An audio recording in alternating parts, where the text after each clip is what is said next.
Bismillahirrahmanirrahim. Assalamualaikum warahmatullahi wabarakatuh. Sebelumnya perkenalkan, saya atas nama Arfan Hadi. Saya dari jurusan Pendidikan Bahasa Arab Fakultas Tarbiyah dan Keguruan Universitas Islam Negeri Mataram. Oke, pada kesempatan kali ini izinkan saya untuk mereview beberapa artikel yang merupakan tugas dari Al-Arabiyah li Al-Mihnah atau mata kuliah Al-Arabiyah li Al-Mihnah yang diampu langsung oleh Al-Ustaz Syamsuddin Sirah MPD. Oke, langsung saja ke artikel yang pertama, yakni tentang strategi pembelajaran bahasa Arab yang ditulis langsung oleh Hasna Qanita Khonsa. Jadi strategi pembelajaran adalah rencana, cara-cara, serta sarana yang akan digunakan dalam sebuah kegiatan belajar mengajar, mulai dari pembukaan hingga penutup, dengan memperhatikan situasi dan kondisi, sumber belajar, kebutuhan peserta didik, dan karakteristik dari peserta didik yang dihadapi untuk mencapai tujuan pembelajaran yang telah ditetapkan. Strategi pembelajaran meliputi 5 komponen, yaitu pertama, kegiatan pembelajaran yang didahului oleh pendahuluan, kedua, penyampaian informasi, ketiga, partisipasi peserta didik, keempat, evaluasi, dan terakhir, yakni kegiatan lanjutan atau follow-up. Pemilihan strategi pembelajaran bahasa Arab dapat berdasarkan pertimbangan, yakni sebagai berikut. 1. Tujuan belajar. Kedua, materi atau isi pembelajaran. Yang ketiga, peserta didik. Yang keempat, kondisi pendidikan berlangsung. Yang kelima, waktu. Yang keenam, saran yang dimanfaatkan. Dan terakhir, yakni biaya. Pada umumnya, strategi pembelajaran bahasa Arab disesuaikan dengan kemahiran berbahasa yang akan dipelajari dalam proses pembelajaran tersebut. Strategi pembelajaran bahasa Arab berdasarkan keterampilan berbahasa dibagi menjadi 6, yaitu yang pertama, strategi pembelajaran mufradat, yang kedua, strategi pembelajaran terkib, yang ketiga, strategi pembelajaran istima', yang keempat, strategi pembelajaran kalam, yang kelima, strategi pembelajaran qiraah, dan terakhir, yakni yang keenam, strategi pembelajaran kitabah. Oke, itu untuk artikel strategi pembelajaran bahasa Arab. Lanjut ke artikel yakni desain dan analisis media pembelajaran qiraah. Jadi artikel ini ditulis oleh Abdul Rahman Sudesi dan Usaila Rawnaqoil Batta dan Sofil Fikri. Oke, langsung saja tentang desain dan analisis media pembelajaran qiraah. Jadi seperti yang kita ketahui bersama, qiraah atau membaca merupakan suatu kegiatan yang berhubungan antara bahasa verbal dan simbol yang tertulis. Media atau alat pembelajaran ialah suatu perangkat bantu yang diterapkan pada proses pembelajaran sehingga mampu menstimulus kinerja otak, perhatian, perasaan, dan keterampilan, sehingga mampu mempermudah kegiatan belajar dan mengajar. Media pembelajaran yang dapat digunakan untuk maharah qiraah ada banyak sekali, yakni pertama diantaranya ada seperti Kahoot, Educaply, Quizizz, Wordwall, Typeform, Quizwizard, dan Factstyle.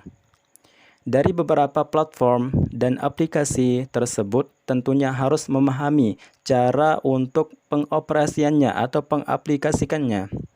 Adapun media platform seperti Quizwizard, yakni salah satu media yang pantas untuk maharah qiraah. Kenapa? Karena media atau alat pembelajaran Quizwizard adalah salah satu cara yang cocok diterapkan pada maharah qiraah. Karena hal ini nantinya dapat dimanfaatkan untuk membantu seperti pembelajaran menjadi lebih efektif lagi dan juga optimal.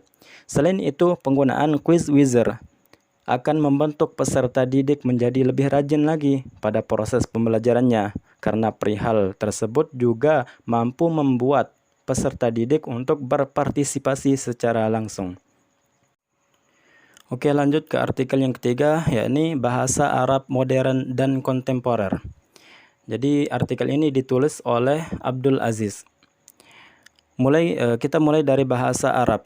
Bahasa Arab merupakan bahasa yang dinamis, bahasa yang hidup dan akan terus berkembang. Hal ini dikarenakan selama sebuah bahasa itu tidak digunakan lagi, maka bahasa itu akan mati. Jadi bahasa itu harus terus dipraktikkan atau terus digunakan. Digunakan selama itu pula lah sebuah bahasa akan terus berkembang. Nah, jadi sebuah bahasa itu akan terus hidup dan akan terus berkembang ketika bahasa itu terus dipraktikkan atau terus digunakan dalam sebuah komunitas atau sebuah khalayak ramai. Dan sebaliknya pula, yakni manakala bahasa Arab modern sebagai bahasa resmi dan standar di media, baik media cetak maupun media elektronik, baik bahasa lisan maupun bahasa tulisan, akan terus berkembang sejalan dengan perkembangan ilmu pengetahuan dan teknologi dalam semua bidang, yakni seperti contohnya bidang ekonomi, politik, budaya, dan lain sebagainya. Berikut ini diuraikan sedikit tentang contoh-contoh bahasa Arab di era modern atau kontemporer. Salah satunya yakni penulis mencoba mengklasifikasi bahasa Arab modern yang sudah banyak digunakan. Penulis juga mengambil kesimpulan bahwa untuk bidang politik dan ekonomi termasuk yakni bidang yang paling banyak muncul bahasa Arab modernnya. Sedangkan untuk bidang agama dan bahasa serta sastra merupakan bidang yang paling sedikit muncul bahasa modern dan kontemporernya. Oke, lanjut ke artikel yang keempat, yakni perkembangan bahasa Arab di Indonesia. Nah, artikel ini ditulis oleh Muhammad Zainuri. Perkembangan bahasa Arab di Indonesia. Nah, bahasa Arab merupakan salah satu bahasa internasional yang digunakan oleh umat manusia untuk berkomunikasi antar satu sama lain. Di dalam buku The Arabic Language dinyatakan bahwa bahasa Arab telah digunakan oleh lebih dari 150 juta orang sebagai bahasa ibu atau bahasa sehari-hari mereka. Dan tidak ada bukti dokumentasi yang menyatakan bahwa bahasa Arab adalah bahasa tertua apabila dibandingkan dengan bahasa lainnya. Namun juga tidak dapat dipastikan bahwa bahasa Arab jauh lebih mudah dibandingkan bahasa lainnya. Sejauh ini belum ada hasil penelitian yang memastikan sejak kapan studi bahasa Arab di Indonesia mulai dirintis dan dikembangkan. Asumsi yang selama ini berkembang adalah bahasa Arab sudah mulai dikenal oleh bangsa Indonesia sejak Islam dikenal dan dianut oleh mayoritas bangsa kita. Oke, terakhir yakni artikel tentang strategi pengelolaan komponen pembelajaran bahasa Arab. Nah, jadi artikel ini ditulis oleh Fathur Rahman.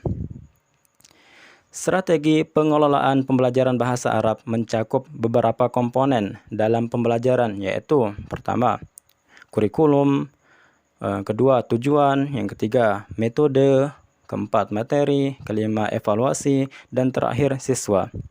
Pengelolaan komponen-komponen tersebut bertujuan untuk mewujudkan pembelajaran yang memberdayakan aspek-aspek kognitif, afektif, dan psikomotorik.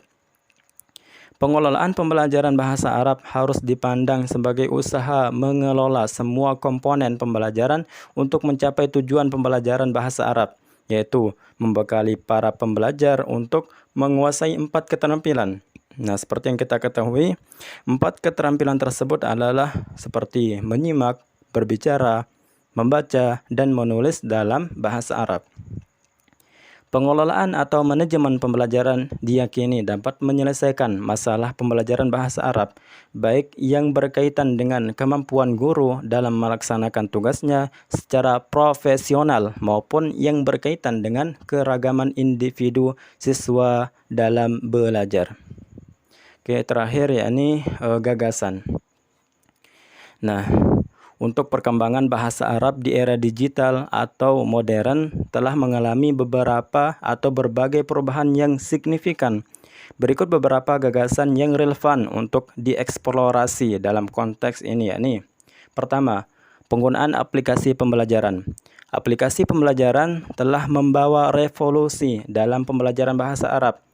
Mereka menyediakan metode interaktif termasuk pelajaran audiovisual, latihan interaktif, dan komunikasi langsung dengan penutur aslinya yang meningkatkan efektivitas pembelajaran. Yang kedua, yakni konten digital dalam bahasa Arab. Ketersediaan konten digital dalam bahasa Arab seperti situs web, buku elektronik, dan materi pembelajaran online telah meningkatkan aksesibilitas dan kesempatan untuk belajar bahasa Arab di seluruh dunia.